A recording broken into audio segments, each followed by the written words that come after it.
Maréchal. Mais c'est parce qu'à un moment donné, si on paye pas tout de suite, on va payer tout à l'heure. La rencontre, Maréchal Dumont.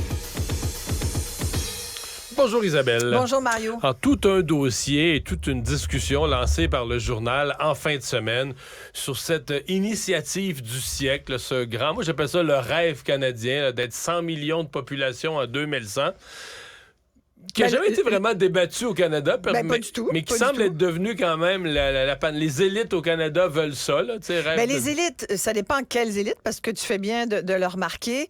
Il n'y a pas eu de débat là-dessus, il n'y a pas eu de commission parlementaire, il n'y a pas eu de ne serait-ce d'élection que portant là-dessus. Non, ça n'a jamais été. Soudainement, ça a comme popé, vous me permettrez l'expression, dans l'actualité comme ça, parce qu'on se rend compte qu'il y a quand même des documents qui existent. On s'en était parlé l'automne dernier, toi et moi, et tous les deux, on était un peu à défricher c'est quoi cette affaire-là. Mais en même temps, quand tu te mets à lire là-dessus, tu dis, OK, mais Justin Trudeau, là, c'est ses amis ou c'est ses proches, c'est son entourage. Dominic Barton, entre autres, qui est un conseillers. Dominic Barton, pour que les gens suivent, Dominic Barton, c'est l'ancien directeur mondial de la fameuse firme McKinsey. C'était le conseiller du gouvernement économique du gouvernement Trudeau quand il a parti son premier mandat pour ses politiques économiques. Voilà. Et là, le rêve dont tu parlais, le rêve canadien, c'est le rêve canadien de combien de personnes, de combien de Canadiens? Visiblement de Barton, de Trudeau, sans doute d'une garde rapprochée. Ce que je comprends, c'est qu'on dit que ce groupe-là a des liens avec le Conference Board. Dans plusieurs cadres de grandes entreprises. Financières et plutôt grandes compagnies, corporations canadiennes. Mais l'élite intellectuelle aussi, dans les universités, tout le mouvement woke, l'immigration sans restriction. Oui, ceux qui pensent que... tout à fait dans la lignée trudeauesque de la mentalité de Justin Trudeau, de dire il ne devrait pas y avoir de frontières. De toute façon, on n'est pas une nation. On n'est pas une nation distincte. Étant pas une nation, tu sais que dans la politique... J'ai refait l'exercice en fin de semaine avec le dossier du journal, ça m'a fait réfléchir. Tu sais que sur le ministère de l'Immigration du Canada, Immigration Canada, il n'y a aucune notion d'intégration. Qu'une personne arrivant aurait à s'intégrer. Donc, toutes ces notions-là, c'est aux provinces. D'abord, c'est un dossier aussi qu'on garoche aux provinces. C'est qu'on n'est plus là. Il n'existe pas une telle chose qu'une culture canadienne. Point. Et chez nous, faites comme chez vous. C'est ça. Ça a l'air d'être ça.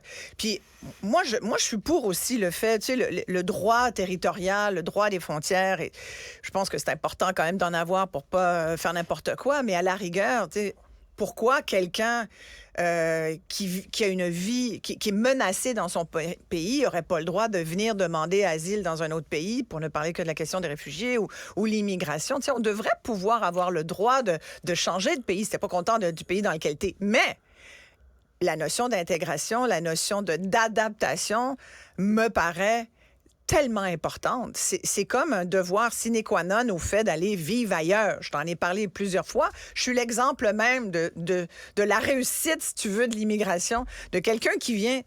Pas de ma réussite personnelle, je parle ici du fait que quand tu es immigrant, t'arrives, la meilleure façon, c'est de vivre comme les gens du pays. On dit faire à Rome comme les Romains, c'est la même affaire. Tu viens au Québec, tu vis comme les Québécois. Tu viens au Canada, tu vis comme les Canadiens. Mais si les Canadiens, dont Justin Trudeau fait partie, pensent que être Canadien, c'est comme quelque chose de flottant, il n'y a pas vraiment de définition à côté. Si tu viens de l'Inde, tu peux être Canadien avec ton turban, tu peux faire comme chez vous au Canada. Mais en fait, à Toronto, ça va plus loin que ça, Isabelle. À Toronto, si tu viens de l'Inde, si t'es sikh, il y a une communauté sikh à Brampton, une à Mississauga. On va te dire, puis tu vas aller vivre avec la communauté sikh, dans des commerces sikhs, donc tu revis. Moi, ce qui m'inquiète de cette approche-là, puis entends-moi bien, je suis pour l'inclusion, je suis pour la diversité, je pense que tout le monde a le droit de vivre où ce qu'il veut, mais il faut suivre les règles. C'est ça que je te décris.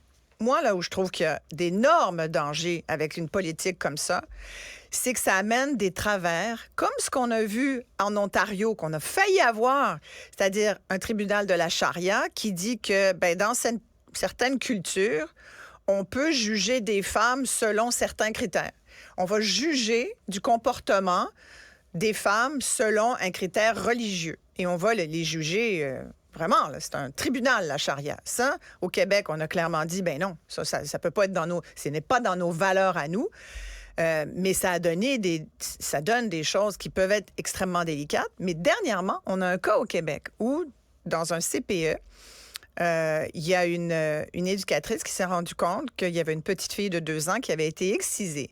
La DPJ a été mise au fait et a considéré que c'était pas de ses affaires. C'est trop délicat. Parce que dans leur culture, entre guillemets, je paraphrase, mais la citation était un peu comme ça, entre guillemets, c'est dans leur culture, c'est ça qu'ils font. Fait que nous autres, qui on est pour dire que ça se fait pas? C'est criminel au Canada. Mais je peux pas, tu comprends? Comment le dire? Comment le dire en restant calme? Ça ne se peut pas. Ça ne se peut pas, Mario. Des petites filles qui sont excisées au Québec ou au Canada, c'est non sur toute la ligne. T'es la DPJ, tu penses que c'est pas de tes affaires parce que eux, dans leur culture, ils ont le droit? Ben voyons donc. Une Iranienne qui vient à Montréal, elle n'aurait pas le droit de conduire? Non, tu comprends? Il faut que les règles du pays soient respectées. Tu vas pas... Quand tu vas chez quelqu'un, je reviens toujours à cet exemple très B.A.B.A. terrain, tout le monde comprend ça. T'es de la visite, tu vas chez quelqu'un. Tu te mets-tu les 2 pieds sur la table? Est-ce que tu manges avec tes doigts? Puis... Non. Tu dis merci, tu es poli, tu reconnais et tu fais comme on te suggère de faire.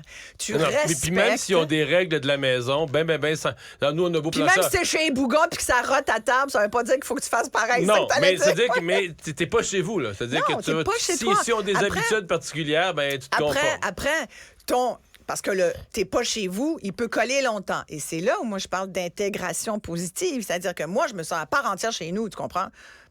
Moi, je n'ai pas volé ma place au Québec. Je suis immigrante, je suis arrivée, j'avais 10 ans. Mes parents travaillaient, moi, je travaille, je paye ma grosse part d'impôts. Je suis contente de ça. Mais je fais comme les Québécois. Ça a été une des premières leçons de vie que j'ai apprises comme immigrante. Mais aujourd'hui, viens pas me dire « Ouais, retourne donc chez vous, parce que moi, chez nous, c'est ici. » Mais je suis très bien adaptée, tu comprends? Je me considère pas assimilée. Mais là, tu vas dire « Oui, mais tu parles français. » Et c'est là où l'autre danger, c'est que... Et la ministre de l'Immigration dit on ne se laissera pas imposer des cibles d'immigrants. Parce que c'est sûr que notre poids démographique, dans le 100 millions de Justin, là, il va réduire. Le Québec représentera plus Dieu, moins de 20 de la population du Canada bientôt. Là. On est à 22, puis ça baisse vite. Hein? On était à 22,9, puis après ça, 22,5. Ouais. À matin, on est à 22,2. Ça baisse de 0,1 plus que 0,1 par année. Ça baisse très vite. Moi, ça m'inquiète profondément, parce que moi, je pense que la langue, c'est qui on est. Notre langue nous définit. Je sais qu'on peut avoir un débat. Mais est-ce que François Legault va pas être piégé de ce point de vue-là? S'il a à choisir entre le français puis la perte de poids politique dans le Canada, là. C'est un dossier extrêmement complexe. Moi, d'abord, au fédéral, j'ai envie de dire, est-ce que, là, ça va devenir... c'est pour ça que les médias, je pense, qu'ils font une bonne job à le dire aux gens. Il faut que les gens le savent, parce que jusqu'à maintenant, on ne le savait pas trop. Comme tu disais, on n'en parle pas, on ne veut pas trop ébruiter les choses. Mais je pense qu'aux prochaines élections, moi, j'aimerais bien savoir ce que M. Poilievre pense de ça, parce que Poilievre, qu'est-ce qu'il dit, lui, là-dessus? C'est une patate chaude. C'est une patate chaude. Et pour François Legault, et pour tout le monde. Parce que Pierre Poilievre, il se dit... Je pense pas qu'il est d'accord avec Justin Trudeau. Mais lui, es-tu d'accord avec 100 millions? Mais je pense pas qu'il est d'accord avec Justin Trudeau, mais je pense qu'il se dit que s'il dit quoi que ce soit de négatif par rapport à ça... Il va avoir tout le milieu des affaires contre lui? Bon, pas le milieu des affaires, mais toutes les banlieues multiethniques de Toronto qui sont essentielles pour se faire élire. Ouais, exact. Et il dit qu'il va se faire... le calcul qu'ils font les conservateurs, c'est qu'ils vont se faire beurrer par les libéraux d'être réticents à l'immigration, puis de pas être 100% pour l'immigration, et donc qui sont faits à l'os électoralement dans toute la banlieue torontoise. Tout à fait. Mais tu sais, tu dis maintenant... Tu vois, pour te faire élire au Canada, tu as besoin des banlieues de la région de Toronto.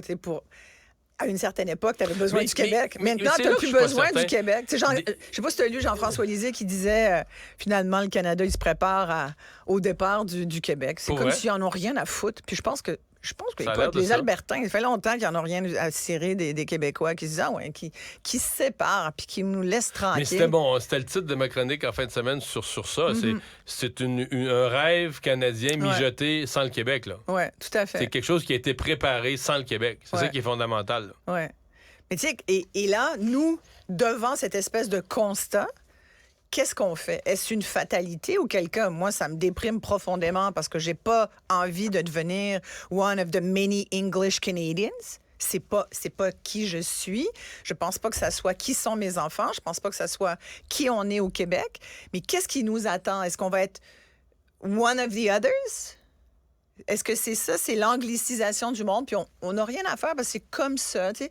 Puis moi, ce que je crains, c'est qu'on est souvent un peu comme ça, laxiste. Ouais, mais bof, tu sais, qu'est-ce que ça change? Ça dérange pas. Tu sais, combien de Québécois aujourd'hui, tu sais, on a encore, tu as 10 francophones autour de la table, tu as un anglophone, quelle langue on parle? On parlait l'anglais. Pourquoi? Moi, je pense qu'il faut qu'on se lève puis qu'on soit un petit peu plus défenseur de notre langue. Mais ça, c'est peut-être mon rêve à moi.